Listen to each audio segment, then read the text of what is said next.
Okay. I think we're live. How's it going, everybody? Good to see y'all. Let's see here. Got a lot of messages already. Hey, Noreen. Hey, Ricardo. Bears Without Ears, what's up? Hey, Paul. Dahlia's Garden, hello. Hey, News. Janine. Ikram. Cleona. Unknown Drunk. KLCP, what's up? Hey, Jennifer. Good to hear from you. Hey, Bud. Hey, Don. Okay, let me scroll to the top here and see what kind of questions we got going on. All right, so this is from Noreen. It says, "Hi, Angelo. As stupid as this sounds, I'm not quite sure how to participate. Is there an interaction between you and I live, or do I just type something in the chat and you respond?" That's how it works. Just like that. Ricardo. Angelo, have you done any psychedelics recently? If so, did they have any effect on you? If not, what would happen if you did? Let's see here. For context, I've been speaking with another non-dual teacher, and he said the litmus test of someone's realization is to give them psychedelics and see what happens. He claims that he can take 10 tabs of LSD or smoke 5-MeO DMT and nothing happens. Red flag? Nuanced answer? Would love your perspective. I've heard this kind of thing before, and I will say that I don't want to speak. I don't want to say anything about another teacher. So let me just say that. I'll kind of say no comment to this, but I would trust your instinct about the matter. How's that sound? Yeah. Bears Without Ears says, "Ciao, Angelo." Hello. All right. Janine says, "Greetings, Angelo. It was wonderful to participate in the UK silent retreat. Meet the Simply Always Awake team and Chris too. Jenny from Israel. Many, many thanks. A certain measure of fruition." Awesome. Hugs to you too. From Ikram. "You had recommended somatic work to me last year. Now I see the mental formations that lead to somatic responses. There is a fiery desire that was lit on Wednesday. It wants to take this to the end." Beautiful. Cleona. "Hi, Angelo. Have you heard of nonviolent communication? Do you like it?" I've heard of it. I don't know I think I get the gist of it, but I don't know the nuances, details of it, or have taken a course in it or anything like that. So it says, "I think a lot of people are unclear on expressing themselves or ashamed of their human needs. Interested in your views." Yeah. One of the things we do when we do circling is, or deep shadow process is I would say we encourage people, but it's not even an encouragement. It's kind of built into the process that people will get directly in touch with what they really need. They get directly in touch with what's been repressed, what's been avoided, what's been suppressed.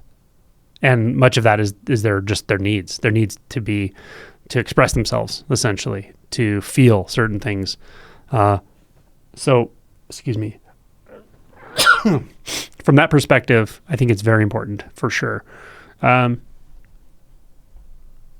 think it can be hard for people to even realize what their needs are, depending on how you were raised and how you're hooked up and what your fixations are. You can be so in a mindset of trying to fit in, trying to do what you think others think you should be doing, trying to stay in complicity and things like that, and not even see it at all. Very common, I think. So I think that's very important territory to traverse, for sure, one way or another. Good question. Unknown Drunk says, "Thanks for coming to Blighty. The UK retreat was great. Lisa being there was an unexpected bonus." Yeah, she's great. Cleona, "What's your relationship with social media as you need it for your business? I guess having a team helps. I'm curious as you're probably beyond the algorithm." Social media. I see it because so I don't do I really don't do anything on Instagram or TikTok, although I'll sometimes see TikTok reels or whatever they're called. Instagram rarely, unless somebody sends me one that's funny or something like that. I do scroll through Facebook because my Facebook page has some traction. But most of the time, if I'm on social media, it's YouTube.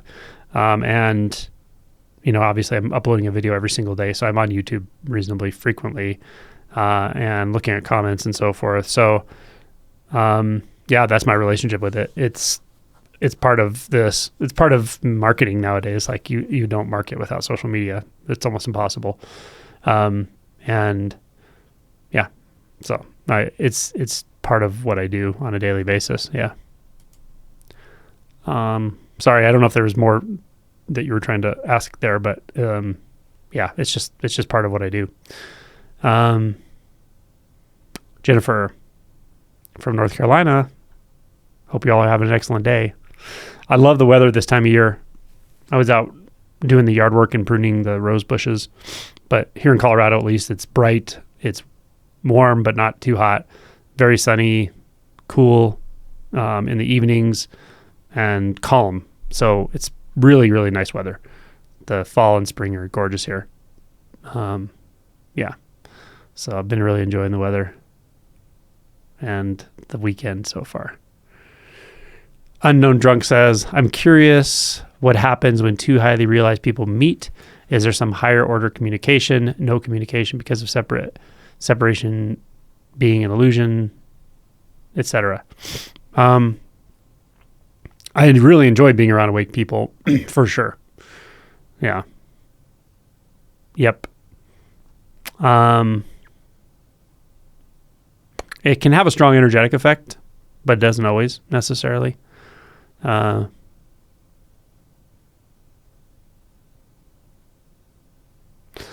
think one thing some people might be surprised at is that it doesn't necessarily mean we talk about spirituality or something like awakening necessarily. We might, but it's not necessarily what comes up.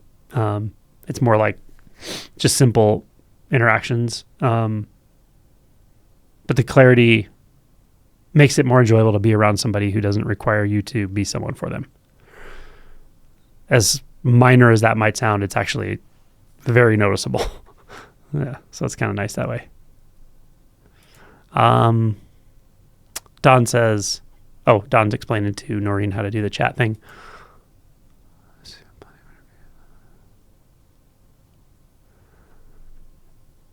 Unknown Drunk says, of course you have plenty of interviews, but that's for the muggles, isn't it? Hold on, interviews.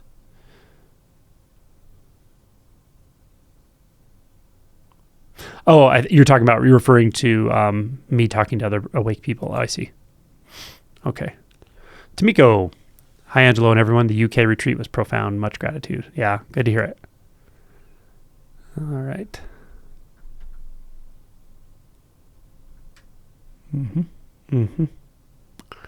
I like this name. Anamorphia. Hi there. While circling, I sometimes feel intense inner pressure, like blame or judgment projected onto someone in the group as if they're causing it. And my nervous system freezes in panic. I don't have the capacity to honestly open about these negative emotions while feeling pressured to be vulnerable and safe with a whole group of people who may get offended or judgmental in turn. The only way I feel safe to work with antagonistic feelings is away from people I might believe might get offended. Shame.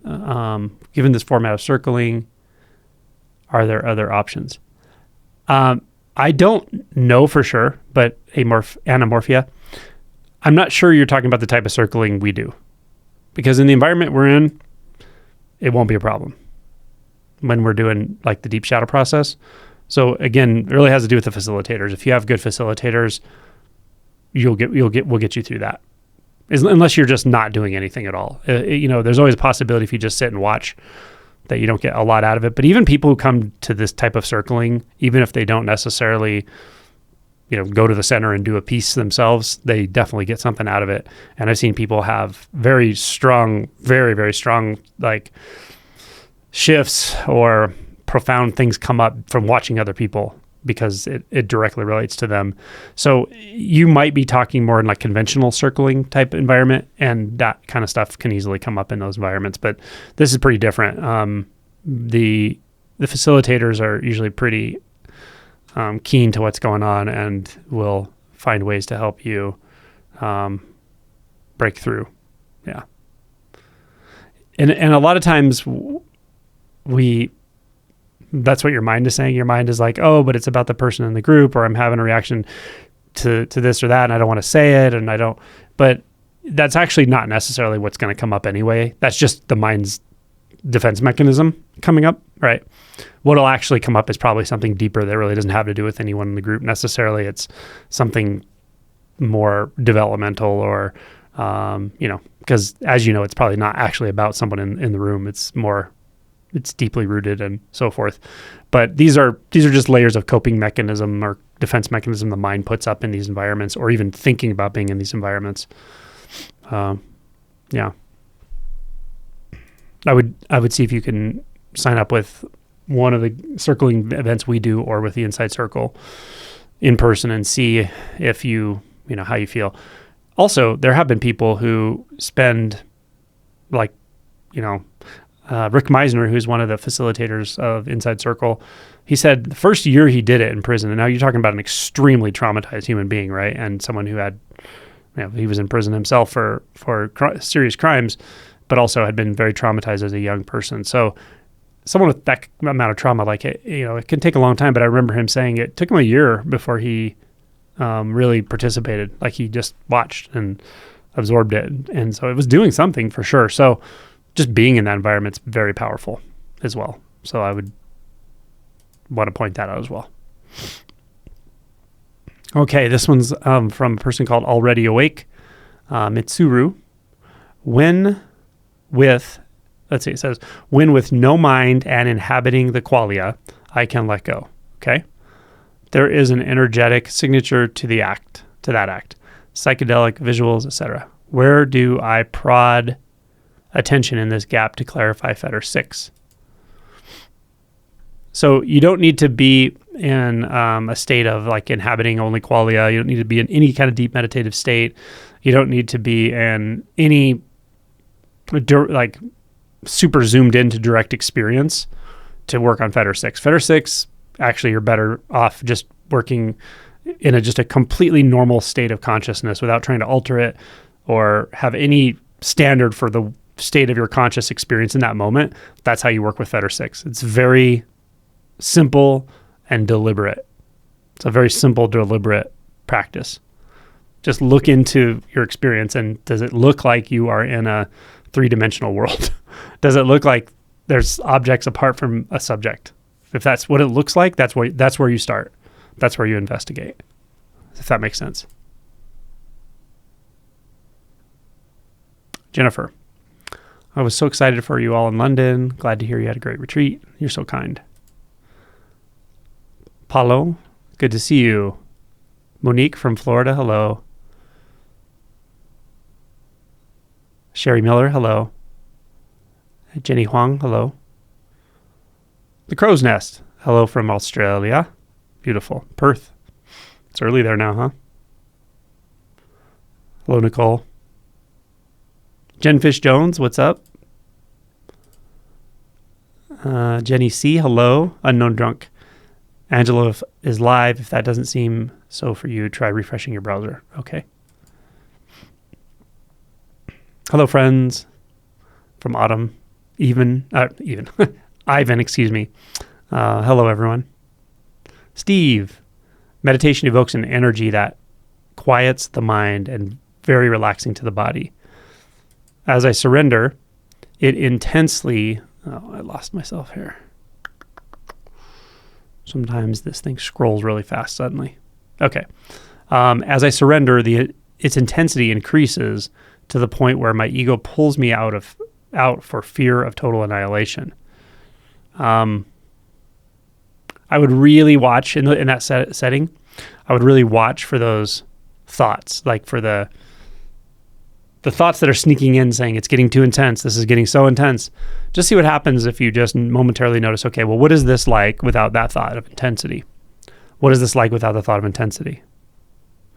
Right? What is this like without the thought that says, oh, I'm being pulled out of something? What is this like without the thought of total annihilation? Right?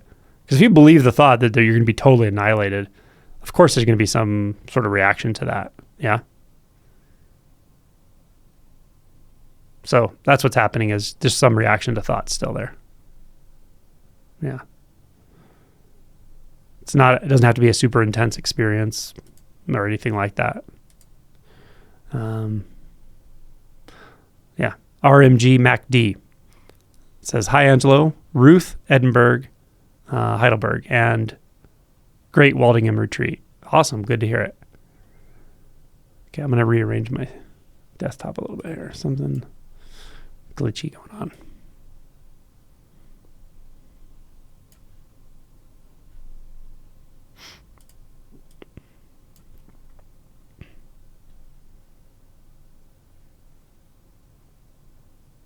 Okay.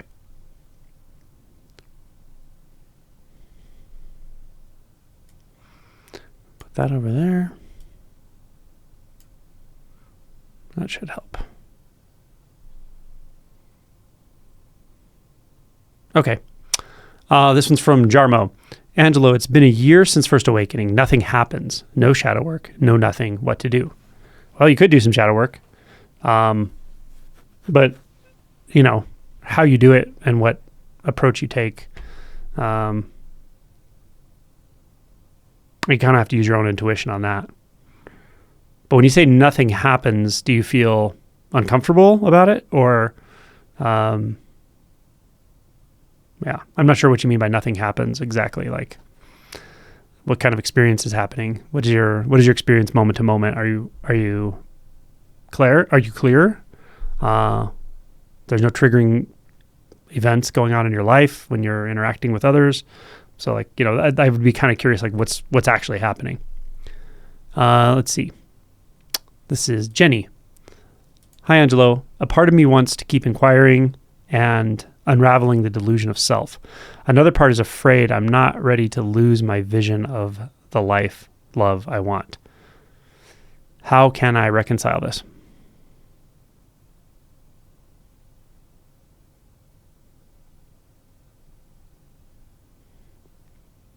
Well, I would say the answer ultimately, in my experience, is coming down to seeing that like holding on to thoughts about something like that is not really what creates it anyway. Like that's not doing what it seems like it's doing. Yeah. That's what will ultimately break the spell. Seeing that thoughts, grabbing onto thoughts, imagining, using the mind to daydream, using the mind to fantasize, that's not doing what you think it's doing. It's not creating the future. It's just dissociating from the present. So I think that's ultimately what helps break that spell. And seeing that what you want and you think that that's going to give you, or let me say it this way, seeing that what you think that will give you is actually only available now. It's never available in the future. So if we think we want love, if we think we want connection, relationship to be seen, I would argue what we really want is what we think those things will give us. So we want peace. We want to feel okay. We want to feel naturalness. We want to feel flow. We want to feel equanimity. That's what those things give us, or what we think they could give us. Yeah. And seeing that all of those are really only available right now. But that's really good news. To see that is really good news, right? So seeing that more and more and more and more clearly over time is very helpful. Yeah. This is from Rosalind, waving from north of England, waving back. Kevin from Vancouver, what's up?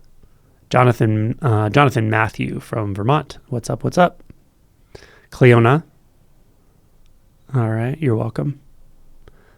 Psy Owl, can you speak a bit about the desire addiction to internal fantasy and its possible impact on awakening? Well, that's kind of what I was just talking about, actually, in a different form. Internal fantasy. So call it fantasy, call it daydreaming, but it's all forms of thought.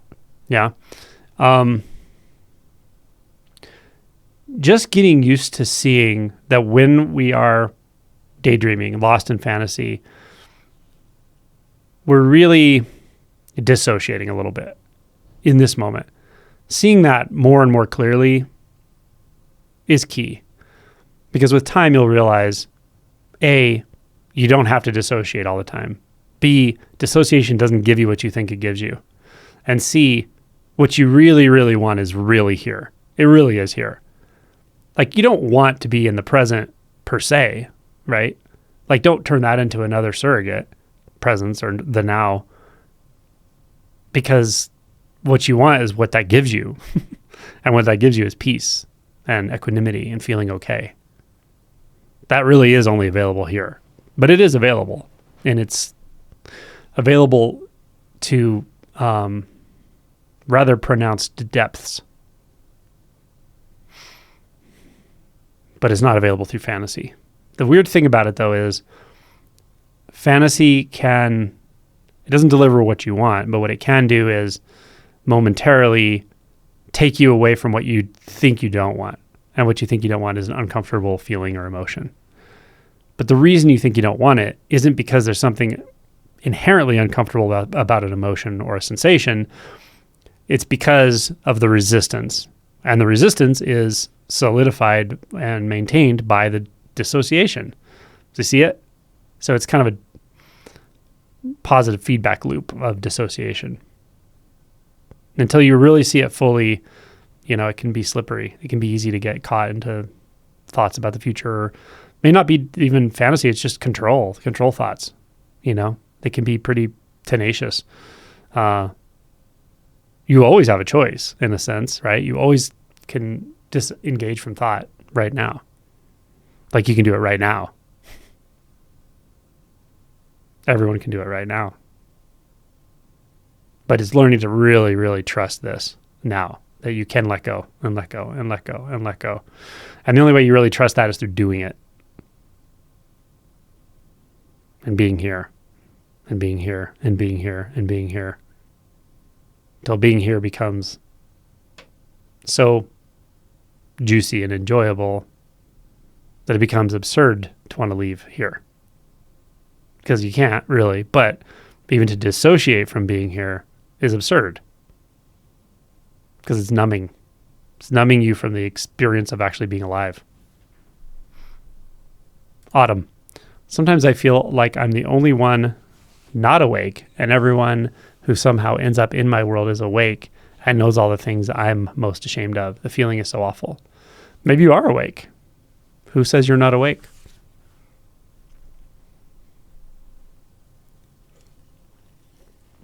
Like, I would really ask yourself, what makes me think I'm not awake? Because to me, I can't see you as not awake. How could that be? How could you not be here? How could you not be present? So what's inhabiting your mind in these moments, and it's not happening all the time because thoughts aren't happening all the time, but what's inhabiting your mind are those kinds of thoughts I mentioned earlier, of the thoughts about other people and how we relate to other people and what they have that we don't, and how do we get what they want, and how do we understand what they're telling us about pointing to awakening or something.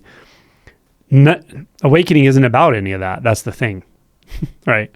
Being awake is not about understanding what someone else means about being awake, ever. Being awake is about inhabiting your own experience so fully that there's no need to dissociate into thoughts about others or thoughts about the future.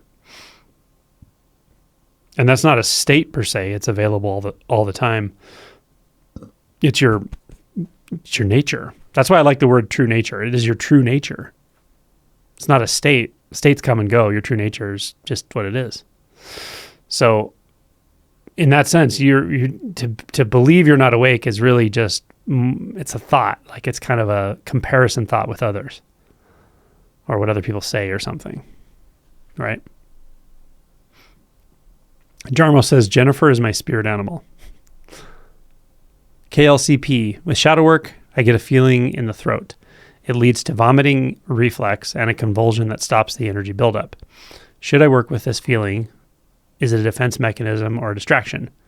I would work with the feeling. I would see what's beyond that. Stay with it. Stay with it. Yeah. See what's beyond that. That's how I would work with it in a shadow work process. The million things. Can you talk about how to tell the difference between others' emotions and one's own?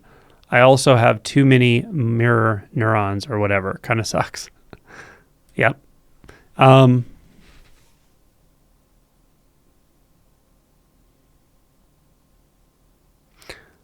Well, in one sense, if you look at it from the standpoint of mirror neurons, is there really a difference between your emotion and someone else's? Meaning, like, what you feel is just what you feel. If you're feeling it because it seemed to be triggered by the feeling of another person, or whether it just came on its own and there's no one around, does it really matter? So I think in one sense, the concern about whose it is not what I would be interested in. What I'd be interested in is, does it feel afflictive to you? Does it feel problematic? Is there resistance to it? That's what I would concern myself with. You know what I'm saying? Well, first of all, are we talking about an emotion, which in and of itself is not a problem? You can feel an emotion and still function just fine, not react to the emotion, not take something out on another person that they have no idea why that's happening because you're feeling an emotion you're not comfortable with. Like that's different. Those are reactions. But if you're talking about just feeling an emotion, what does it matter whose it is? You don't even need to think about that. Just feel it. It'll come and it'll go. Yeah. So I'm more interested, is there resistance to the emotion? Does it feel afflictive? Does it feel uncomfortable? Does it feel like it shouldn't be here? Track that down. That's always yours. Resistance is always yours, pretty much. Even that's not completely true, but generally speaking, especially if you're alone, and you're feeling a lot of resistance to an emotion, which is good. It's good to know, okay, so that resistance is totally my responsibility. I can just, feel into that, see what resistance is about, look at the beliefs around the resistance and so forth. Hopefully that's helpful. Hi, Federico. Hi, Jarmo. Leslie, will circling come to the UK soon? Oh gosh, I don't know. I don't know the answer to that. Wish I did. I wish I had a better answer about making it more widespread. It's just tricky, right? Because it's such small groups of people, and the facilitators that do it in the way I trust, that I've seen and I know work well. There aren't that many of them right now. So we're trying to make more of them. Hopefully that will be something that's more available with time. Thank you for the question. Let's see here.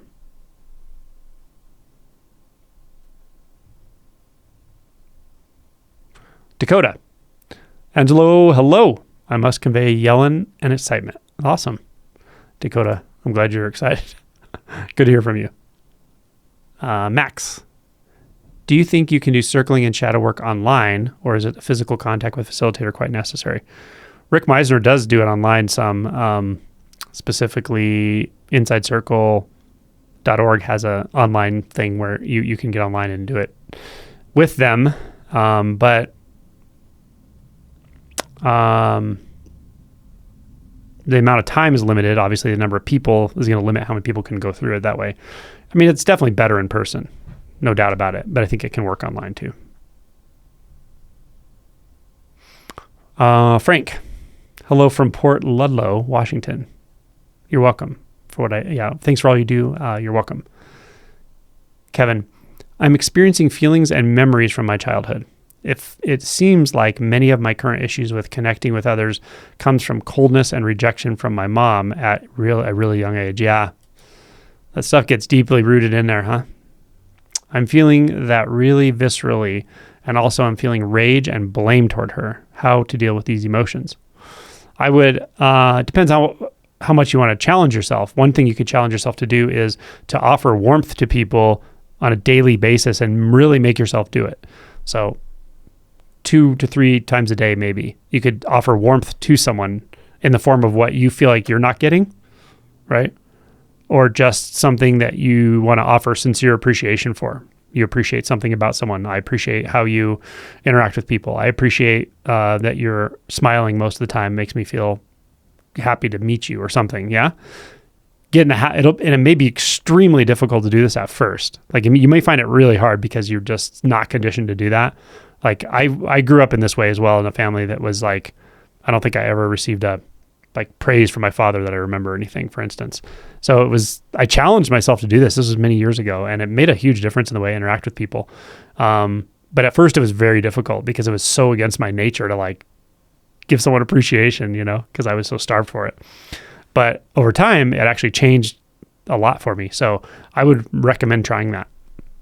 See how it goes. But make sure you do it. And it won't be easy at first, but you will definitely get used to it. And give yourself a month or something and see how it makes you feel. See if it changes the way you feel about a lot of things.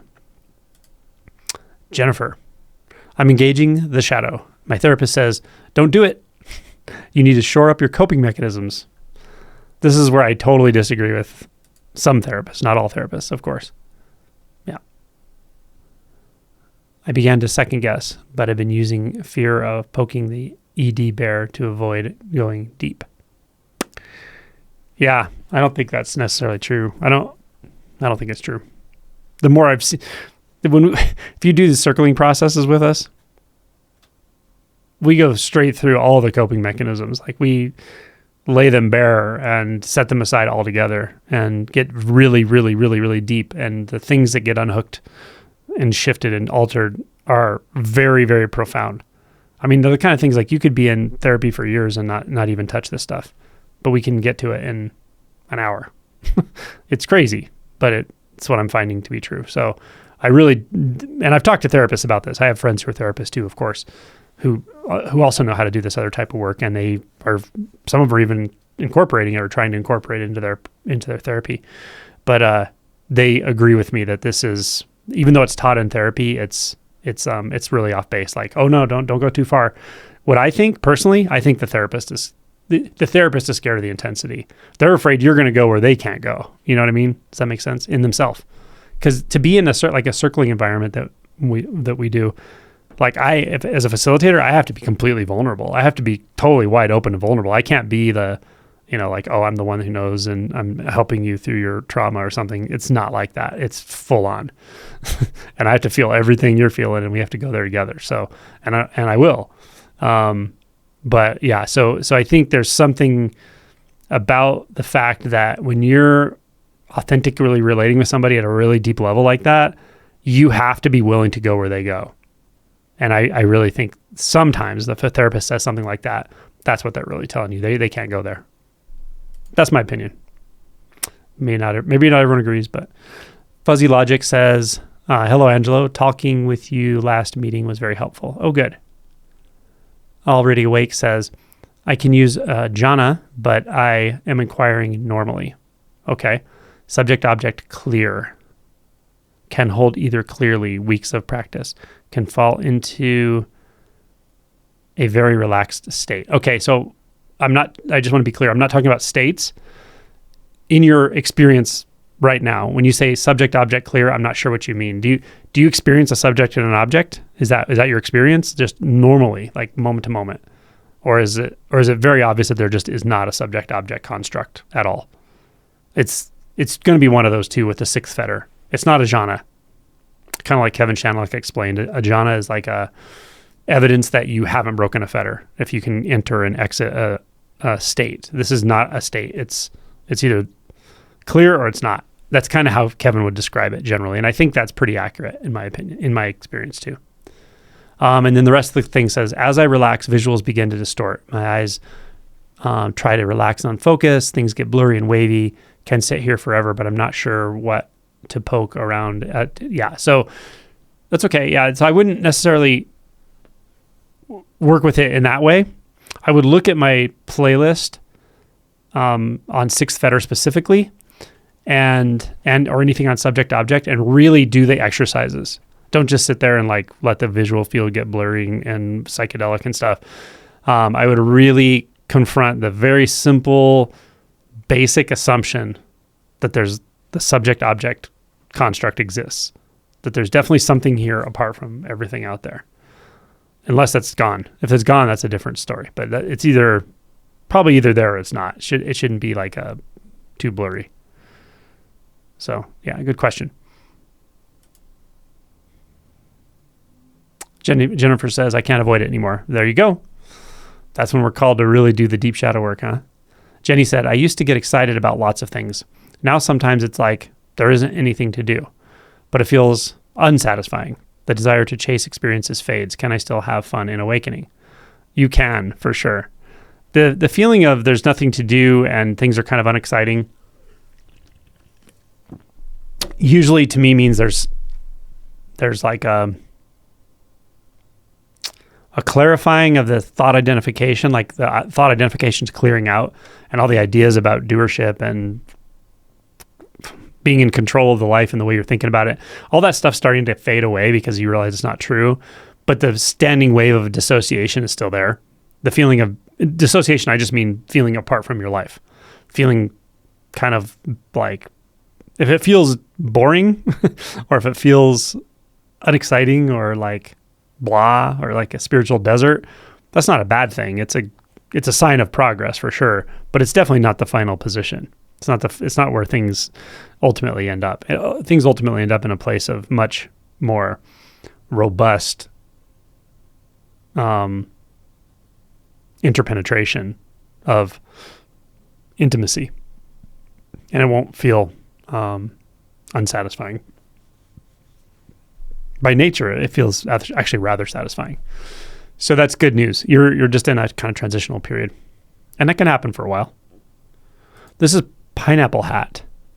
Hey, Angelo, I'm moved recently by Gangaji's instruction to just stop. Yeah, it's a good one. And how this interacts with inquiry. In the stopping, is it just the impulses of personal will that need to be inquired into?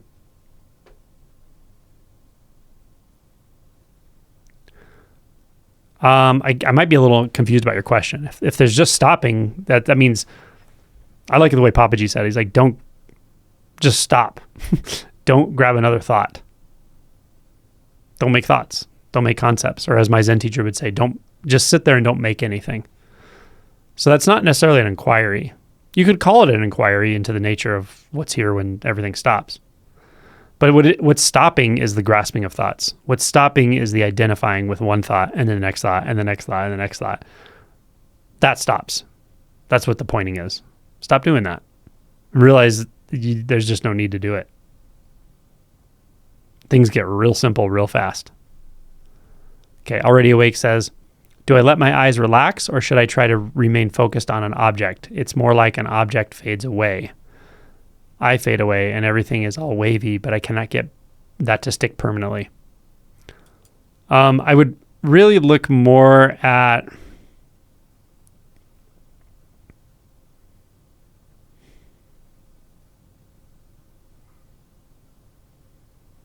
yeah, I think you're actually going into more of a meditative experience. That's kind of what I said at the first part of when I answered this. This isn't it. You don't practice this through a meditative experience. This specific fetter, you don't necessarily meditate it through, or you don't necessarily investigate it through a meditative experience. You actually do it in just sitting, just in a normal state of consciousness. That's the best way to actually do it. Because otherwise, yeah, if you stare at anything long enough, everything's just going to fade away, right? For anyone. You know what I'm saying? So this is actually trying to directly confront in usual thought, in the way your mind usually processes your environment, the belief that you're apart from everything. That's what you're confronting. It's not a visual thing so much. It is, but it's kind of where the mind interfaces with the visual field, I guess. That's maybe one way of saying it. Yeah, that's maybe a better way of saying it. What you're really inquiring into, or what you're confronting, is the relationship between subject and object. You're not just trying to dissolve a visual experience, so to speak. Now, you can blur your eyes and make everything blurry, but that doesn't make the subject-object construct go away because you still believe in it. So this is about a belief, ultimately. Hopefully that's helpful. Jimmy, can you say something about waiting? I do inquiry for awakening, and sometimes there are mini glimpses, but most of my life just feels like waiting for awakening. I know time is an illusion, but let me see what else the rest of your question is. Doesn't feel like that for me. Even as things relax, I get more genuinely curious about what is actually happening. I still can't shake the feeling of waiting. Yeah. What have you been waiting for? What are you waiting for? That's what I wonder. Like, what is it you're actually waiting for?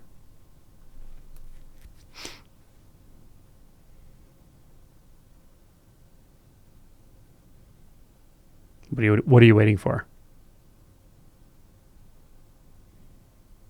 Really feel into that. What are you waiting for?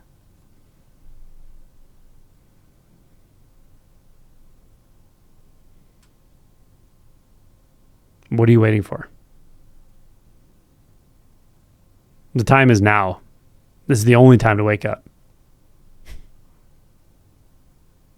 Don't believe those thoughts. They're tricky. So don't wait, because you don't know how much time you have left, right? Do it now. That's my answer. Yeah. Emptiness embodied. What to do when there's nothing to do anymore.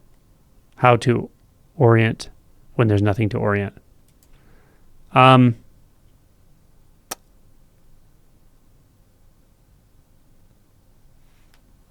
Just have fun. It's just like play. But I will say this. If you really see the upshot of what non-orientation means, then the question's over. Really. If you really see that there's nothing to orient to and there's no one to do the orienting, then how could you even ask that question? Does that make sense? So be careful not to get caught into a conceptual version of non-orientation. Because without orientation, when the sense of trying to orient and form a inherent experience, an inherent view, an inherent orientation, when that's not happening, then the appearances are clear. They're just appearing. Everything's appearing. There's nothing to orient to. It's just happening, right? Just light, sound, movement, sensation, just happening. It's like, in a sense, there's nothing you can't orient to. It's so obvious. So it's just this. It's like coming into being so clearly and with crystal clarity. I don't even know if it's coming into being. It's just here. It just is. Neither coming nor going. Yeah. So then there's not a question of like, what do I orient to? Yeah. Because if that question comes, there's an assumption of someone who can orient. And that there's things to orient to or something like that, right? Bears without ears. Have you ever tried reaching out to Adyashanti? Would be amazing. I want to interview him. I should send out an invite. I know people who know him, but no one's made the introduction. That's usually the easiest way to do it with people who are kind of well known, because otherwise you can contact them through the usual channels, but they just have filters that prevent you from getting in touch with them usually. Like people just kind of especially if he's retired basically. So people just give a standard answer of no or whatever. So I haven't really reached out through those channels, but I think at some point, hopefully I'd love to have a conversation with him. Yeah. Jarmo says, by nothing I happens, I mean nothing seems to progress this path. I don't react to other people, and non-dual contemplation seems obvious.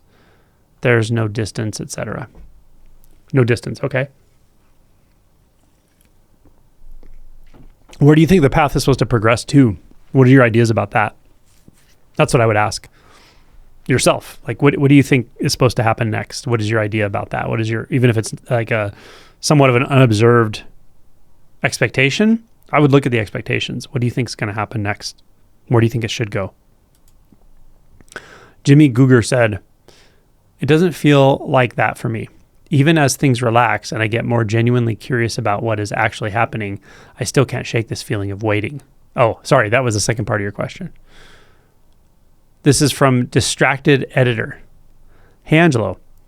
After a quiet shift, no honeymoon, I feel both drawn to inquiry and not interested.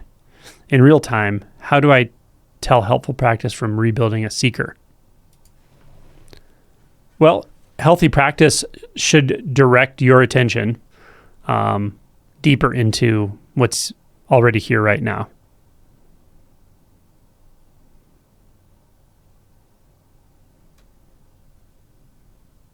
Rebuilding a seeker would be thoughts. It's got to be thoughts. Seeking can only happen in thought. There's no seeker, actually, and there's no real seeking. But the feeling of being a seeker, the feeling of seeking can only happen in thoughts. So if seeking is happening, notice that it's a thought. And if there's a practice needed, that practice will simply reorient you to what is. And what is never in a thought. What is right here. It's not coming or going. It's neither deep nor shallow, awake nor asleep. It just is.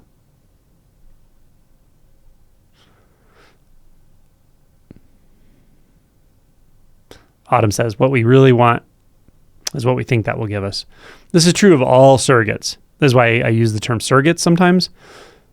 When we talk about seeking, we're seeking for surrogates, right? So the big ones are a partner, like a perfect partner, right? Want to have that romantic partner. If you have a romantic partner, that doesn't free you from seeking. Now you'll seek to make them more perfect, or you don't want the partner you have and you want a better partner, or you want to change your partner, whatever it is, right? But a kind of, or you want your partner to really see you finally, or love you, or whatever. That's seeking, right? Money, in one form or another, we believe money is going to make us happy, right? We finally retiring, or finally getting enough money, or finally getting a good job, or just fantasizing about having a lot of money. All these things we believe like that's actually going to make us happy. Position, power, recognition, it comes in a lot of forms. Those are all surrogates. Enlightenment, in the way you think about it, is a surrogate. There's nothing really wrong with surrogates. It's just a matter of seeing what they really represent. We're so lost in our freaking thoughts, and we're so lost in what we think other people think we should be doing with our life. Our parents, our preachers, the social media, all of it. Like we don't even realize we're doing this, but we're so lost in that we are really disconnected from what we really want. But I find once you start to actually get it, once you start to taste it, you remember this is what you want. Yeah, kids know what they want. You want to feel natural. You want to feel okay. You want to not feel self-conscious, which means being present. You want to be present. You want to feel the intimacy of aliveness. You want peace. You want freedom. Those are all the things that you think the surrogates are going to give you, including spiritual surrogates.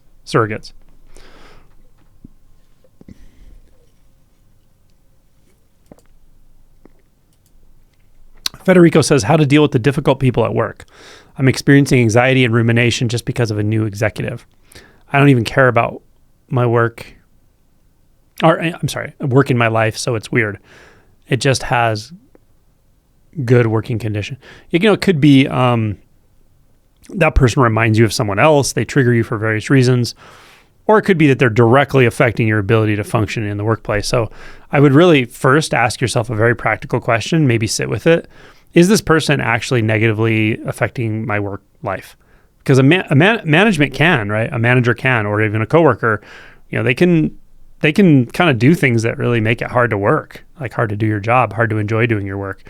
They can, they could be actually actively doing things, but they may not at all. You may just be triggered by their personality because you see it. You see how they are, you see how they move, you see how they communicate, and something about that triggers you. So I would first sit with it and just see which one it is, right? Because if it's the first category, you may have to do something about it. Either change jobs, talk to somebody in HR or whatever. There are sometimes practical answers and so forth. But often it's the second case where Actually, if you were able to actually ignore that person, like if you were able to not just ruminate about them, then they wouldn't be bothering you at all. That in that case, then it's really about like, oh, what is it about this person that triggers me? A good way to do this, even though it's uncomfortable, is to ask yourself, what is it about this person's behavior that reminds me of my own? What is it about this person that reminds me of myself? And your mind will almost always go, nothing. They're not like me. I'm not like that. But then you have to ask, okay, well, maybe I do a minor version of it, right? Or I do a slightly different version of what they do. And that can help you to really see like, oh, I see why I'm upset. Or maybe they remind you of a parent or something like that. So for me, seeing things more clearly always helps. Just seeing things more clearly, more directly, with more insight always helps. So I would look at it that way. I would look into it that way and just see what's going on there.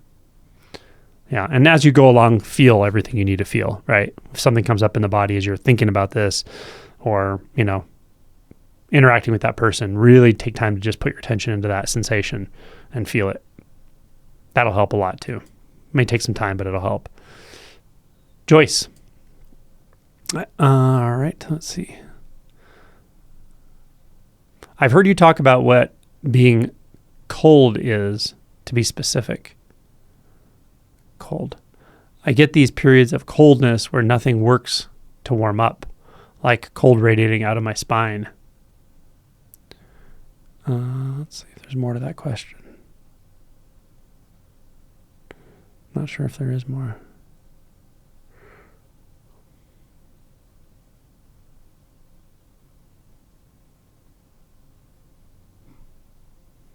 Okay. If I find the rest of that question, I'll answer, but I'm not sure there's a question there. Distracted Editor says, non-dual seems very accessible, but I also have no interest in pursuing it. Okay. Experience is kind of neutral, but not enjoyable. So it's kind of in between where I don't know what to do. Shadow work. Some kind of shadow work, I would say.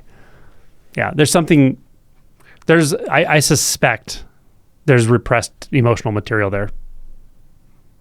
And there's something in you that doesn't want to dig deeper and maybe not into, because non-dual, really starting to confront the perceptual filters that make it feel like things are divided and separate. That actually starts bringing things up usually, because those perceptual filters are also partitioning your ability to go into a dissociated state of consciousness from your emotions. So that when that gets challenged, a lot of times repressed emotion comes up. So it's not surprising that you're just kind of not interested in that either. I suspect there's something that is not fully addressed. Could be like repressed anger or something else. That's something I would consider. And you can just inquire into it. Like, is there something I'm not wanting to feel here? Is there something I haven't addressed that I really need to address in this life in a practical way? So I would kind of look at shadow stuff a little bit. Jennifer. What thought I wanted isn't what I want. Oh, what I thought I wanted isn't what I want. But it's hard letting that desire go. It's grieving for sure. Yeah. It can be. It definitely can be. But it's maturity to see that, yeah. Surrogates, yeah. And sometimes, this may not be you at all, but sometimes you have to go chase the surrogate. I've told people go find it. Go make it happen and prove to yourself it's not going to, doesn't give you what you want. Or you can just listen to others. There's many, many people who will tell you, yeah, yep, I got the job, I got the corner office, I got, whatever. And I realized this is definitely not making me happy in the way I thought it would. That kind of thing, But, yeah, just feel it. Feel the grief, It's okay. It'll pass. This is from Wingtag. Living in society and the influence it has on one's awakening. How it contributed to more separation and prevent one from being centered and alone in oneself. Thank you.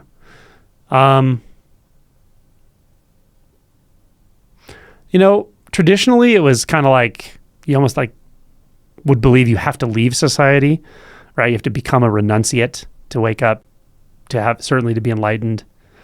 It's turning out just not to be the case. So many people here are awake, and very few of them are renunciates or monastics. I mean, I do have some friends who are monastics, but the vast majority of people that I bump into through this world who are awake and waking up and continuing to wake up and liberated even, are not monastics. So I don't know if I can give you the how exactly or why, but it definitely works. Like you can wake up. What I think one of the big barriers is actually believing that you can't. Believing that, oh God, if I could only live in a monastery, meditate, 15 hours a day for years on end or something. It's like kind of like, okay, well, who are you without that thought? Let the thought go. Let the belief go. Then let the next belief go. Then let the next belief go. You know what I mean? Society. What is society? Do you experience society right here? I don't see society. I just see a room. I just see colors. I just feel sensations. Yeah. So we can have a lot of mental constructs that seem to create worlds in our head. Then we externalize and believe it's that we live in that world. But do you really? That's really what awakening is, or like deeper awakening for sure is like seeing the world I thought I lived in is not here. It's not what I thought. This is not what I thought it was. Yeah. It's more like an energetic experience than a spatial experience with a story and a narrative. And maybe more important even than the spatial nature is more like the relational nature, the moral nature or something. Like we almost feel like I don't deserve to wake up unless I purify myself or something. It's not true. You don't have to purify yourself to wake up. You don't have to have the exact right conditions. I promise you don't. You wake up when you're ready to wake up. When you're just done telling yourself you're not awake. When you're done telling yourself lies. Or I should say, when you're done telling yourself unexamined facts, supposed facts. When you look closely enough, you'll see they're all thoughts. And then that's it. Kind of what I was saying to a person a few minutes ago. What are you waiting for? What are you really waiting for? Yeah? Stop waiting. See that waiting is a thought. Let go of that life preserver. Jenny. There's quite a bit of circling in the UK. Check out Adam Wilder in London. I don't know about Adam Wilder. Sorry. I can't necessarily endorse all circling because most of the circling that people do is not the kind of circling I'm talking about. I just want to be clear. I'm not saying it's bad. It just may be very different. So just to be clear on that. Because I have done other types of circling as well, but I mean the type of circling that Inside Circle does. InsideCircle.org that I do and Tatiana does, and more people are learning to facilitate it now. Zirkton says, wasabi. Jarmo says, what is this empty space with no thoughts? It is obviously non-dual after Kensho, but how to investigate? Well, what are you trying to investigate there? When you say, what is it? Are you looking for a label? Really look at your process. It's important. I don't know if you are or not, but look at it closely. Are you trying to talk to yourself about your experience? What if you stop trying to do that and just go deeper into the experience? Let the experience just take you. Let it kill you. Let it show you. But don't believe that you need to be able to tell yourself about it or label it or define it or categorize it or describe it to anyone else. I'm not picking on you. This is very common. It's what our minds are doing all the time. We're always trying to nominalize our experience. Yeah. Sigh owl. As a therapist, I think we get scared of our own lack of control. Yeah. Yeah, I mean, if you've never gone somewhere, it can be terrifying. If someone, starts having massive fear, massive existential terror, and you've never experienced it yourself, or if they start having massive rage and you've never experienced it, or you've never been in an environment where someone with massive rage you can actually give them a container to process that.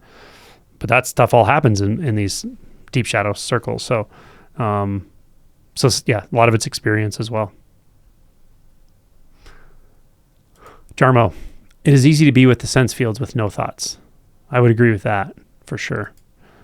Jenny, when a therapist says don't go too far, they inadvertently send the message that you can't handle it. Damn right. I agree with that.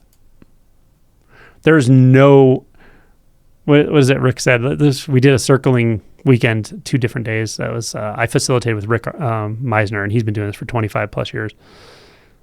And at the beginning, he said, there's a group of 12 people, and he had never met any of them except for myself. Well, he'd met like 3 of us. But he said, I don't know how this works. I don't know why this works. But I know one thing. I will go any fucking where you need to go. I will go anywhere you need to go. To the highest highs and the lowest lows. If you need to go to heaven, I'll go to heaven with you. If you need to go to the pits of hell, I'll go to the pits of hell with you. But I will go anywhere you need to go. And he means it. Yeah. And that's just part of the container. But I mean, the container can actually hold that.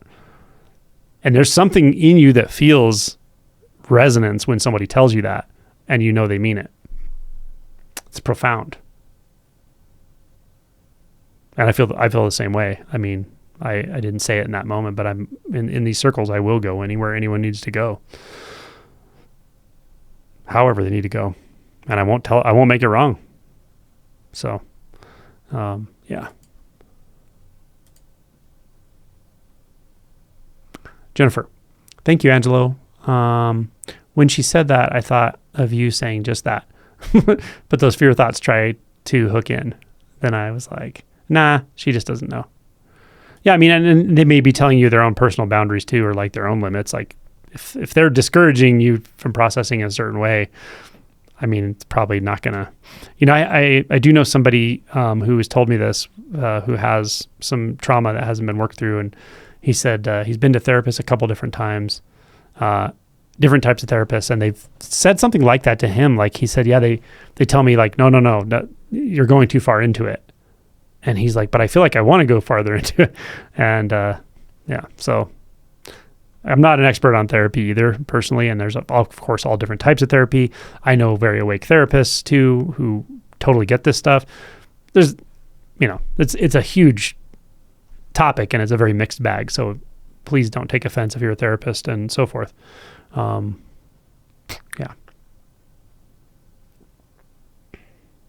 Jenny says, hit send too soon. You can handle it. It becomes worse when you believe you can't. Yeah, totally. Totally. Jarmo.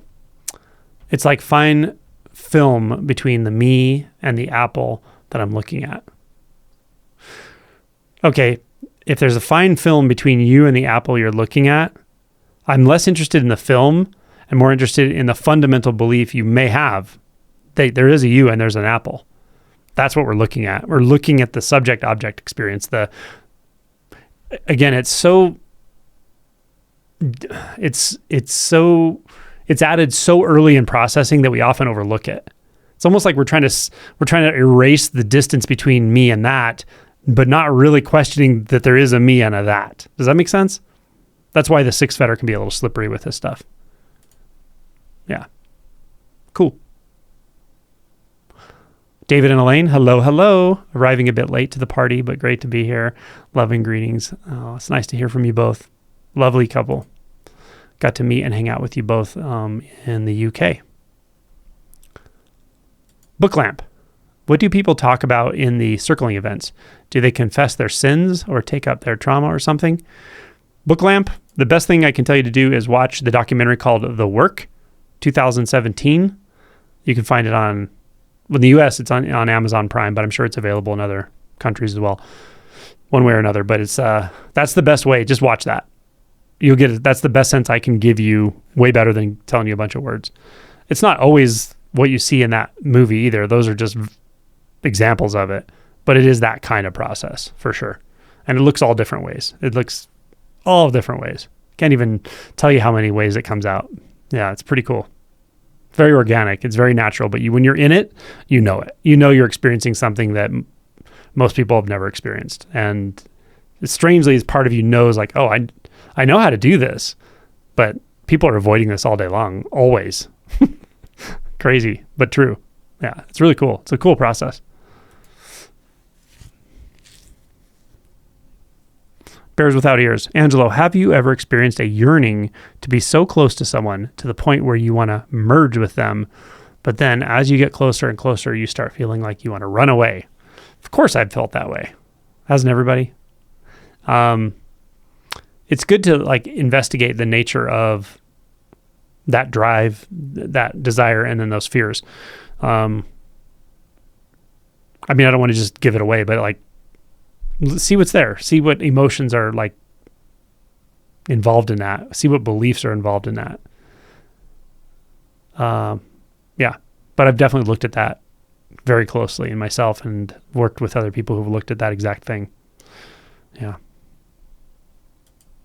What are the it's obviously there's a fear, right? What's the fear? And how's that hooked up? How are those hooked together? The wanting to be close and the wanting to run away. How are those hooked together? What are your beliefs about that person? What they represent to you, what they represent to you potentially losing, like all of it. All right.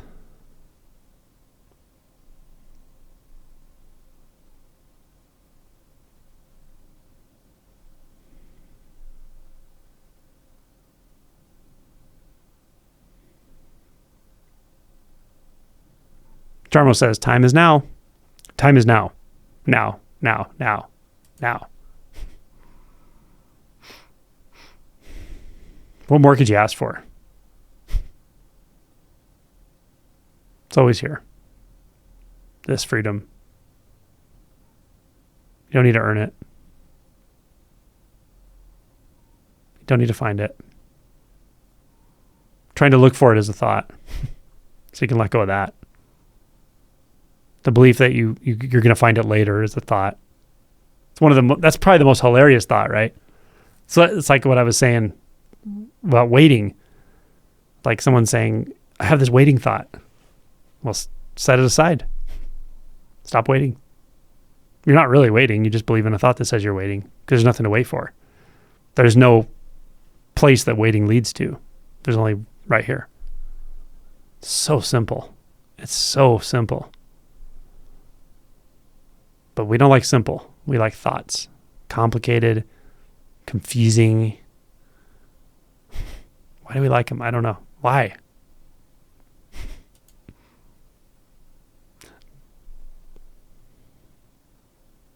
Bears without ears, finishing that thought. Yeah, I agree with you.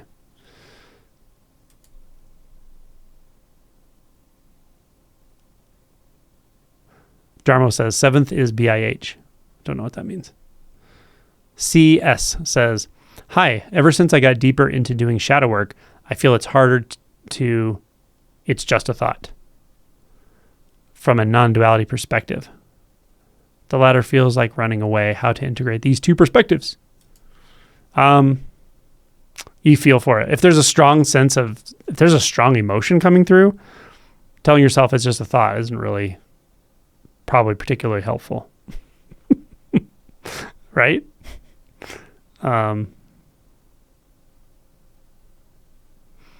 If there's a tendency in the moment to bind into thoughts and to keep telling yourself narratives, but underneath in the body, it's very calm. The body's generally relaxed.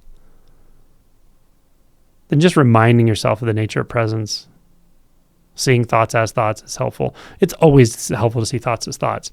But to believe that you're going to keep saying that to yourself to stop feeling something probably is not going to work, right? So if you're feeling something intense, and that's secondarily driving your thoughts, to just keep telling yourself there's no thought, there's not a thought, it's not a thought, there's no thought, there's no one here, there's like it's just another thought. Like that's not probably going to help you. You got to really get to what's there. What are you feeling?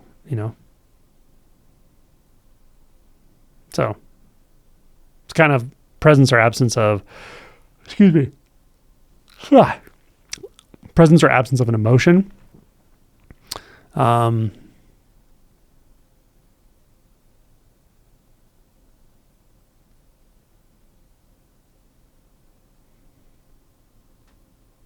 Yeah, it's a little hard for me to say, like, to give you like a tool to discern that. I think it's just practice and discernment that comes naturally, and experience that tells you when it's time to do some inquiry and shadow work, and when it's time to just notice, okay, the mind is just active for no reason at all. There's nothing going on except the mind. It's just spinning its wheels. Does that make sense? Okay. Wingtag says, Osho, only two nothings can merge. I love it. Zirkton. I've been thinking about that final hallway Neo was in when he came back from death and the bullets are ripping at him and he's so tired of pretending in that moment. He says no in such a calm knowing. The end of seeking and beginning of knowing. Yeah, totally. Yeah. Jenny says, I always wanted to have my own family. Now I see I actually really want to be free of the negative feelings of not having this. That's right. But it doesn't go away. Is the work to just be with these feelings? Yeah, partially.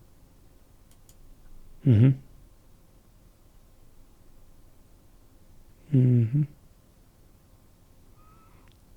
some of it is to look, really question your beliefs about that. Like, what is your family? Maybe your family can be something totally different than your preconceived idea about it. Maybe you have someone else's idea of what a family actually is, and you're overlooking the family you have. Friendships, other connections. Like, I could say I have a conventional family, and I also feel, but that's not the feeling of intimacy I have is with everything all the time. Right now it's with this, but it can be when I'm by myself with the rose bushes outside that I'm trimming, with the sky, laying in bed, the feeling of the sheets and the pillows. This is so intimate. That's my family in one way of speaking. You know what I'm saying? So, not necessarily trying to rid yourself of some desire, but look at how that desire is being processed through the mind. Maybe it's not what you think it is. In fact, I would argue it's probably not what you think it is. And it's, at some point you'll see it's not, but, yeah. And what does family give us that we want? Intimacy, connection, peace. That's what we're hoping it's going to give us. And it doesn't always do that, does it? Having family doesn't always give you that. Sometimes it gives you the opposite of all of those. So ultimately, this really comes down to letting go of our own ideas about the way life should be for us. When we have rigidly held views about the way life should be for us, we always suffer. When we have some views about it, but not holding rigidly, then we kind of suffer a little bit, but we can ignore it. When we finally let go of the illusion that life should be the way we think it should be, based on our preconceived notions, we really can step through the door to freedom, to total peace. But there's fear there. Fear in letting go of what we always believed was going to finally make us happy. But seeing that all those seeking thoughts are underscoring the sense that we're not happy in the first place. You see what I'm saying? It's like a double-edged sword. Seeking is a double-edged sword. Desire is a double-edged sword in that way. Emptiness Embodied says, thanks, Angelo. As I tune in, it's more a sense of disappointment or dissolution. Good. So much inquiry, so much shadow work, so much seen through, and there's just this. Why do I wish it more was more? Yeah. Why wish this is more than it is? Maybe this is just what it is, but maybe the wish is stronger than you realize. Like that sort of backdrop, that neural backdrop of that it should be some other way, it could be some other way, like, really? Because just this to me is rather juicy. This is like winning the cosmic lottery, because it never forces anything. It never accumulates anything. It delivers everything. It's just endlessly fascinating. But if I want something from it, even in the slightest way, then there's going to be some dissociation. And that dissociation is going to feel really uncomfortable if you're pretty awake. So it's good news. good news. If you ever feel dysphoria, dissociation, discomfort, that's always good news. The more awake you are, the more you realize it's good news, because it's showing you something that's still not perceived clearly. There's still something that can clarify there about how you're perceiving your experience. Very simple things, very simple beliefs that can be lodged in there. Yeah. What do I think needs to be changed about this experience? Maybe I don't even know. Maybe I think it should be different. I have no freaking clue how it could be different. But I just still there's something in me that's like, but it should be different than this. Why? You know what I'm saying? Not making fun of you. I'm just saying, like, that's what happens. That's what the mind does. It does the weirdest shit. So it's there to investigate. What is that belief? What is the cost of that belief experientially right now? And can I let go of the belief? Yeah. Can I just set it aside and see what's actually experienced without it? Jimmy Googer says, I don't want to take your "what are you waiting for" too literally. Oh, I want you to take it literally. But I feel like I'm waiting because awakening feels outside of my control. It is outside of your control. It's totally outside of your control. So let go of control. So stop waiting. By the way, Jimmy, I'm pointing you right now. I'm not talking about the future. Stop waiting, because waiting is a thought. And realize this has nothing to do with control. Control is a thought. It's a series of thoughts. It's an illusion. So what I'm talking about when I talk about waking up to what's already here, yeah, I'm not saying to stop. I'm not saying to like negate control. I'm just trying to say it's not about that. It's kind of like shifting your attention just a little bit. It's like shifting your gaze. Your gaze has been fixated on this whole thing of waiting and control or whatever. And I'm saying it's just not that, though. It's here, but it's not that. Just turn your attention a little bit. Let those thoughts go. What's here right now? You don't have to be in control of it.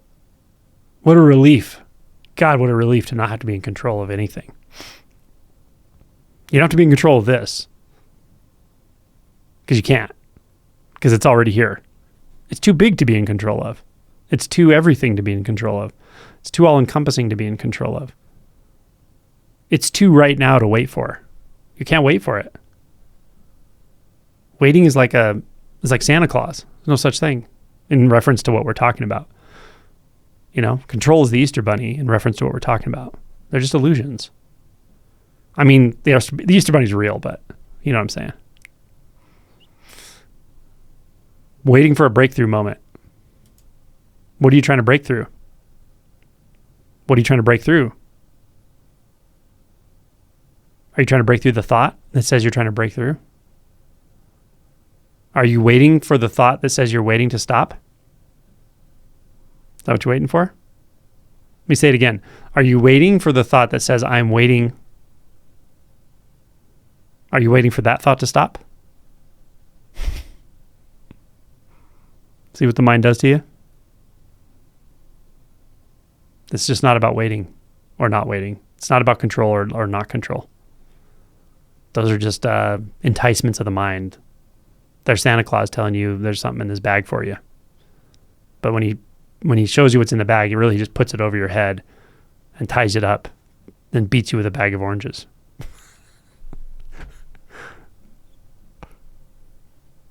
It's an illusion. It's a nasty illusion that the mind plays on us. Jimmy, you're my favorite questioner today. Okay, Jarmo, back and forth with Rigpa and the visual field. It's like the visual field just replaces the unbound consciousness, but it just doesn't click. Okay, here's the thing, Jarmo. Can you experience Rigpa and the visual field in a non-dualistic way simultaneously? I'll give you a hint. You can. Definitely. You don't have to pick and choose. Wingtag says, follow up from question, the interactions with people requires pretensions. Does it? May not. Maybe it doesn't. Question that. Question that belief. Amadeus, how do you dissipate negative energy? I don't think in terms of negative or positive energy. Energy to me is not negative or positive. It's just energy. It just is. It's just energy. It's just all alive. It's aliveness that's formless. So I can't differentiate positive from negative in that way. I just don't. Like that thought doesn't cross my mind in any way. So what I feel from others is I might feel repressed emotions, right? I might see behavior patterns that are dysfunctional. Not all the time, certainly not all the time, but I might see somebody carrying a lot of sadness that they haven't accessed and they may not even be aware of it.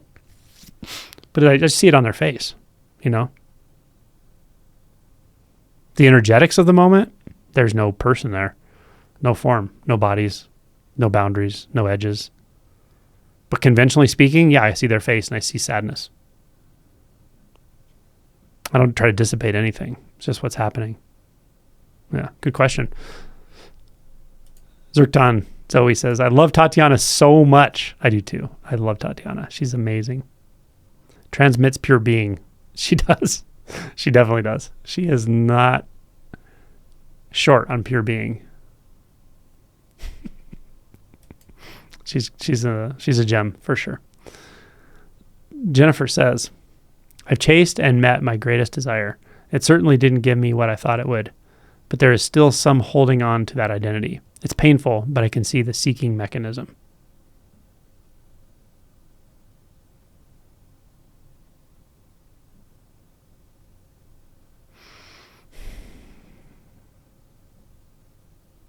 Yeah, kind of like I think it was Jennifer that said, seeing, yeah, I can relate to that. That kind of, oh, that is Jennifer. Wait, who's I just reading? Maybe I'm thinking of someone else. Anyway, okay. Chase.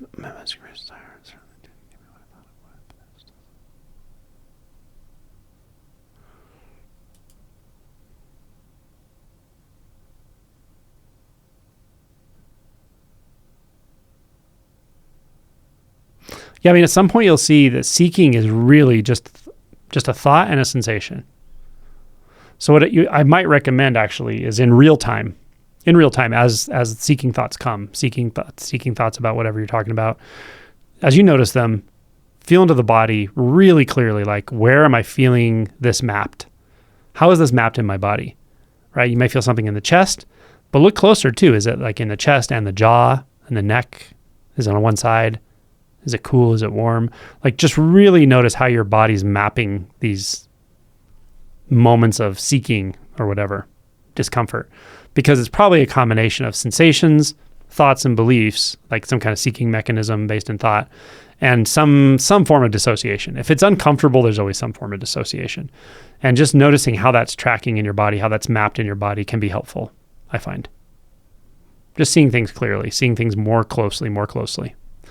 Holly, what's up? I've been facilitating shadow processing for my partner and it's been profound. Awesome. Autumn says, the not being wrong part, so much grace in the circling. Yeah.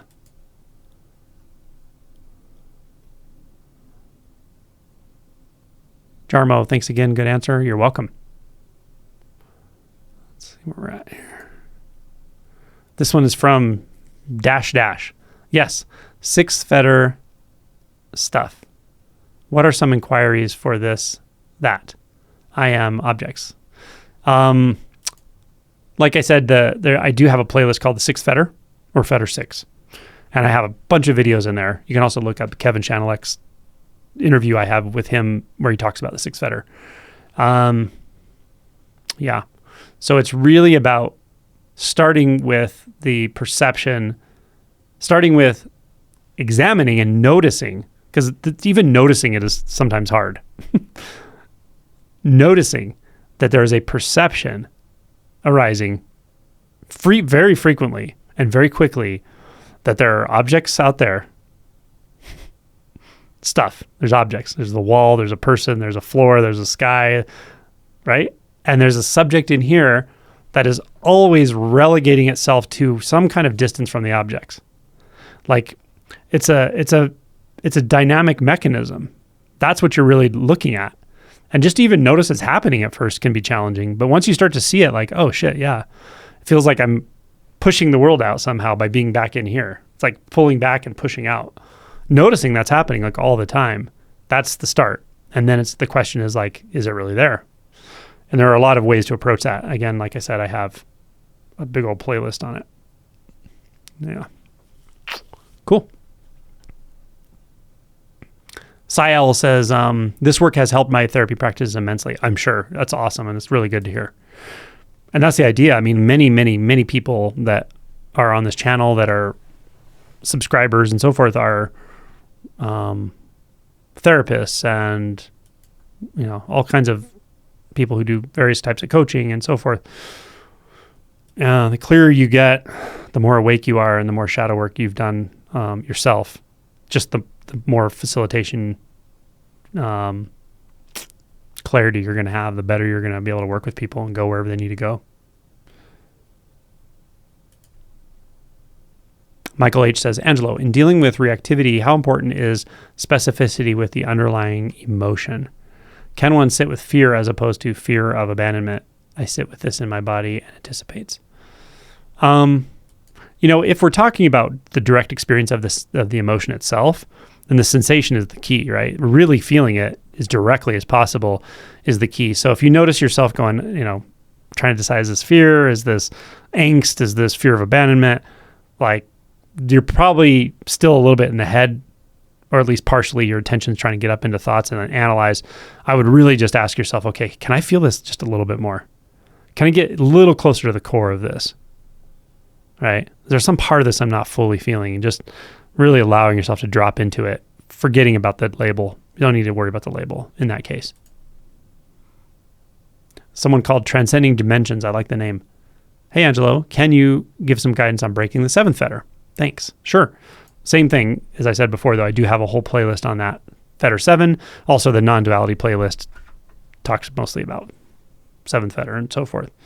It really helps to know that when you start to really confront the illusion of form and perception and distance and space and time, which is the seventh fetter, you may really hit fear barriers with this. You really should know that. You may already know that, but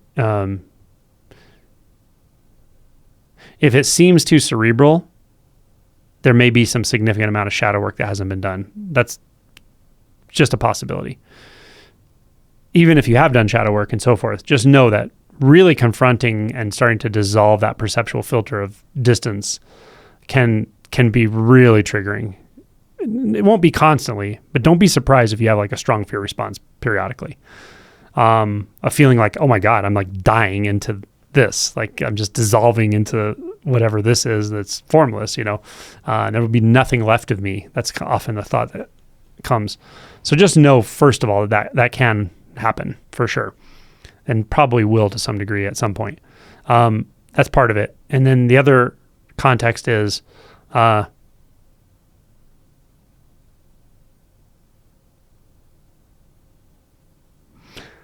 it can be tricky because it's subtle work in that you don't want to use a conceptual tool to do the inquiry. So this is kind of where the inquiry starts to come from the sensory experience itself. It's subtle, what I'm saying, but it's something like that. Particularly with the visual field. It's like, it's very easy to impose, how do I say this?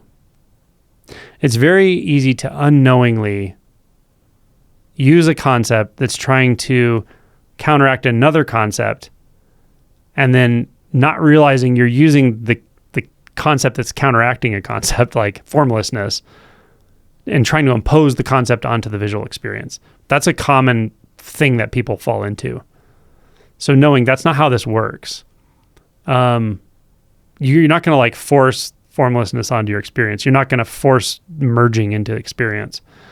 You're not going to force the experience that's appearing for you.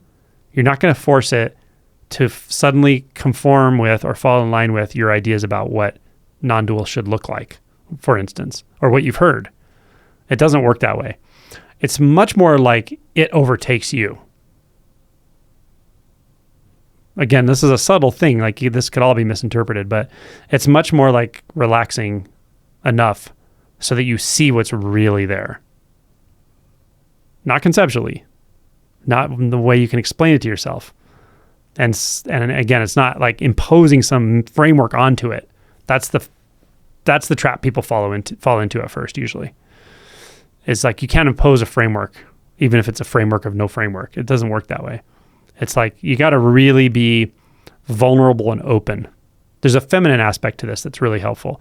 You have to be vulnerable and open to the experience itself, and willing to like kind of let it kill you, willing to let it overtake you. My Zen teacher had a beautiful way of saying it.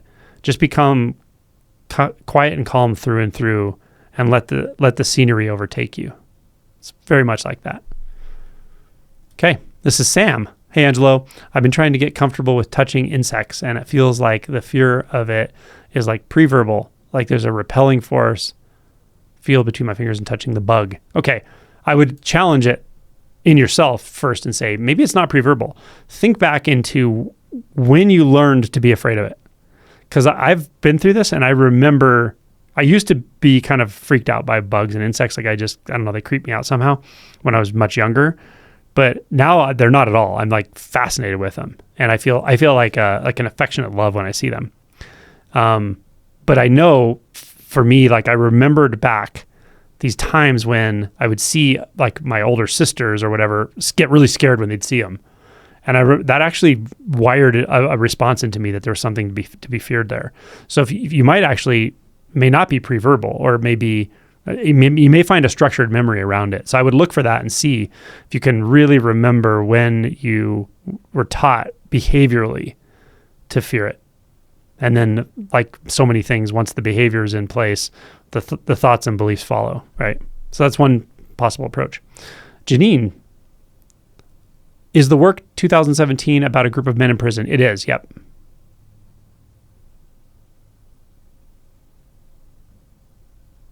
Yeah, that's the one you're talking about, the 2017 version. And for a site, go to insidecircle.org. But better than the site, though, again, I would just watch the documentary.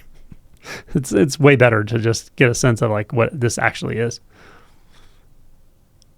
Corey says, Sam, I love your share. I was laying out in the grass the other day with ants crawling all over me, sitting with the discomfort in the body, and some other fears kept popping up, and thought, that's awesome. Monique says, I resonate with that. I find intimacy in everything now, like you said, even the bed sheets, the breeze, my dog, my grandkids, my kids, my lounge chair. Yeah, totally. Abby, I'm finding relationship or sexual drive is following instincts, but the mind is confused. Is it a habit like desire, aversion, fetter, or is it something I let happen or inquire into? Well, I mean, can you stop it? I also notice that there's so many ways I avoid actual intimacy or being known in a consistent way. You're in like such a juicy territory around all that stuff. A lot of repressed stuff gets built into sexual drives and even sexual behaviors. And a lot of that stuff, because it is associated with physicality, with the body, with intense emotions, there can be body-related fears, fear of being in a body or fear of the body dying, also associated with all of this. So you're in like really good territory investigating all this. Yeah, I noticed that the part that stuck out to me is where you said, I've noticed that I avoid actual intimacy or being known in a consistent way. Yeah, like what happens if you are known? What is the risk of being totally seen, totally known? What is the risk? Or another way you could ask yourself is, when did I learn that being totally seen, totally known is dangerous or not preferable or undesirable? Who showed me that? Who taught me that? You know, like so much of this is really just about clearly seeing what led us to where we are. So I would really ask those questions. Yeah.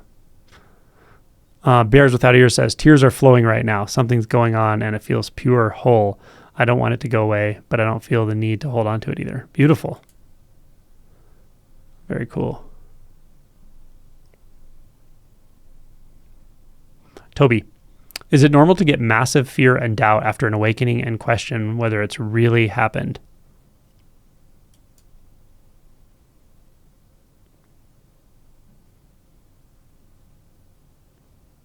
Massive fear and doubt. I suppose it could be, but I mean, what hinges on that for you? A lot of times people will be like, oh, I don't think I've had this, or I've had an awakening, but I can't remember if I did, or I don't know. And I'm kind of like, does it really matter? Why does it matter for you right now?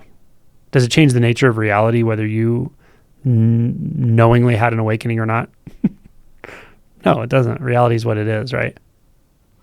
What it probably is, what I'm actually interpreting from what you said is that your interpretation of it's probably a little off, but the emotions are very real.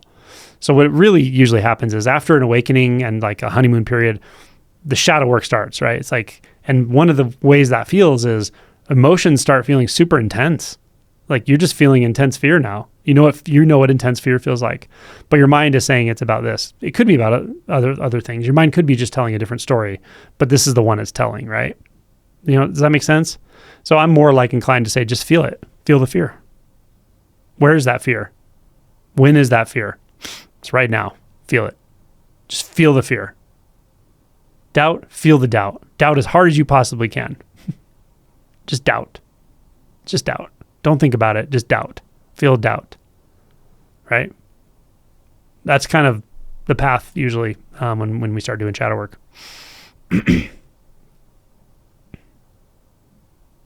Sandra says, I hope this isn't too surface level of a problem. I'm having a tough time letting go of control of my breath. Letting go of control of my breath. I am not able to look at my breath and just let it be. Got any tips to let it be? The reason I'm laughing is because I was terrible with like breath meditation when I was younger. I was just like that. I would be like, they'd be like, you know, slow your breath down or notice your breath or this. Just saying notice my breath made it 10 times more complicated. I'd be like, notice my breath. What does that mean? How am I not? Don't I always notice my breath?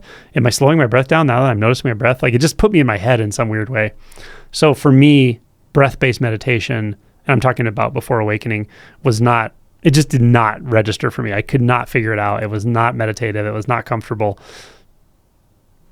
So I would say, let it be. Do what works. Don't focus on what doesn't work for you. And at some point it'll change probably. Wingtag says, thank you very much, Angelo. Yes, it makes sense. Good. All right. I'm glad I got at least some feedback that I'm making sense today. I have no idea what I'm saying. JB says, I recently went through TM classes mainly because I'd gotten out of the habit of meditating and figured I'd get back into it, which it did. Can you recommend any ways to use TM for awakening? The only thing that's coming to me is using your mantra as like moo. But that's up to you. You'll know whether, if it feels one pointed, then that you might do that. But otherwise I don't want to like co-opt the teaching of TM, like whatever the way they teach you. I learned it myself, by the way, years ago. But the way they teach you to do it is it's a good method of meditation. So I don't want to like try to alter that for you or something. Yeah. Holly says, I am not wanted here seems to be a big core wound. Yeah. I am not wanted here. I am not wanted here. Mm-hmm. It's a good entry point.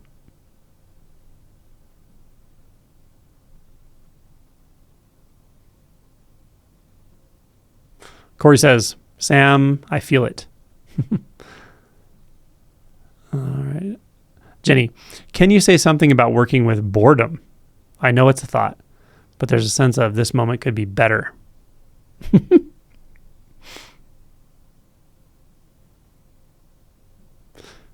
Could the moment really be better? Could this moment be better? Could this moment be different than it is? With boredom, I would really just feel it. I would honestly just feel into it and see if there's another emotion hiding behind it. See if there's something else there. I would try to feel as bored as you possibly can in that moment when it comes. I'm not being facetious or silly. I mean, literally, like, just feel total boredom. Feel as bored as you possibly, go right to the core of the boredom. If the boredom is felt in the body, feel it fully boredom. And if there's something else there, it will show itself. Just stay with it. Stay with that boredom. Don't turn it into a story. Don't turn it into don't tell yourself I shouldn't feel bored or why I feel bored. Just feel the boredom fully. That's what I would recommend.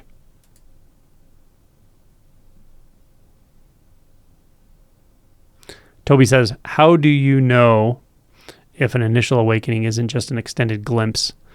I generally say if there's been a shift in the way you experience yourself, the way you experience identity, in what you take yourself to be, and how you experience thoughts and thoughts about yourself.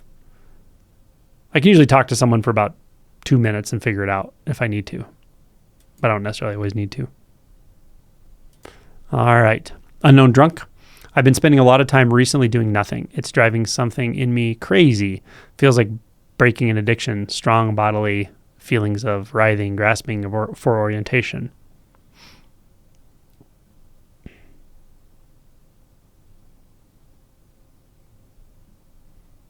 The part where it sounds like it's breaking an addiction sounds good.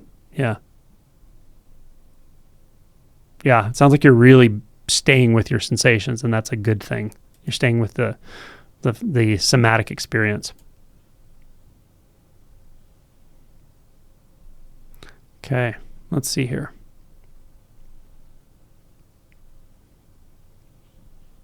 Equanimity says, hello, Angelo. Looking forward to the New York retreat. Me too. Karen.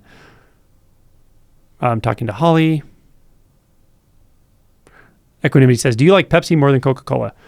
I don't really know. I'll drink Pepsi Zero or Coke Zero or whatever.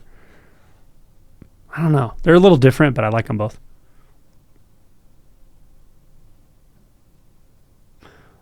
Amadeus says, the reason I asked about negative energy is there is a desire to do good in the world. Anger can seem destructive if not handled properly. Is embracing rage a good thing in general? I think feeling the rage is important. Feeling what you're feeling the emotion, acknowledging it, feeling it, letting it be in the body so that you don't suppress it. If you suppress it, it's going to leak out somewhere. It will.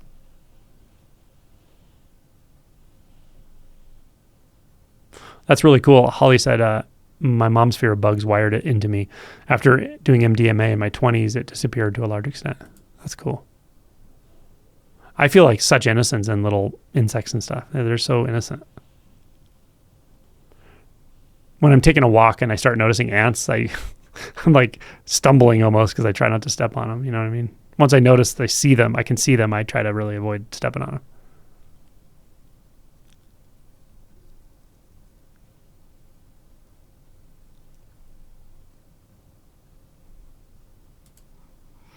Noreen says, I did some shadow work with someone a few months ago, and during the course of that session, I experienced such terrifying fear that I've afraid to have another session. I had no idea it could be that terrifying. I have never felt that level of terror. If you did it again, you may not experience that. But I will say also, I don't know how that facilitation went, but there's also very commonly, if you go through something like that, there's something beyond it. You'll get to a place of release or relief. But I have no idea what happened in your particular situation or experience. But I will say in the experience I've had with circling, I can't think of an example of someone who had just fear and that was like the end of it for them, where we just kind of stopped there and they were left with a feeling of the fear of circling or something like that. Usually there's a completion when someone goes into intense emotions. But again, it's always a little different. So, okay. All right. I think we're getting to our time here. Let me see. Yeah, we're about at time. I think I've gotten through most or all of the comments. Let's see if I'm missing anybody. Holly, you're so welcome, dear. You're sweet. Let's see. JB, I've had these intense feelings of fear and angst lately, but the mind doesn't give any reasons as to why they're here. How do I work with that?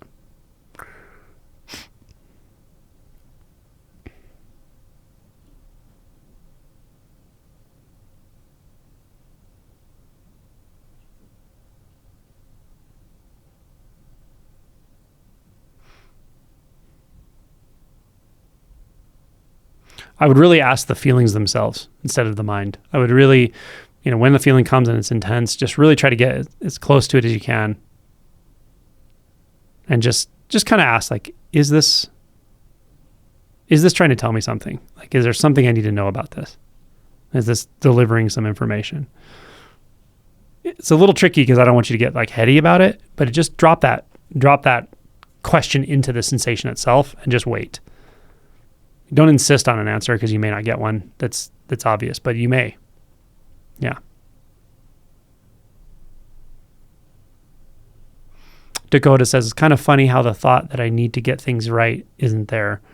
It's so much more peaceful. Good. There have been a lot of layers to that identity. The smart person who gets it right. Yeah. Right? It seems like we want that, but when you let go of it, it's so peaceful. You're welcome, Wing Tag. You're welcome, Jenny, excuse me. You're welcome, Autumn. Amadeus. There you go. Amadeus is called Inside Circle. InsideCircle.org. Kiss, kiss. Kiss back. Hugs back. You're welcome, Frank. Amadeus. In Europe, I wish. Not so far that I know of. You're welcome, Dahlia. Much love, JB. RMG, you're very welcome. Dave and Elaine, great to see you both. Love you both. Bears Without Ears, see ya. Appreciate you. Emptiness, catch you later. Adios.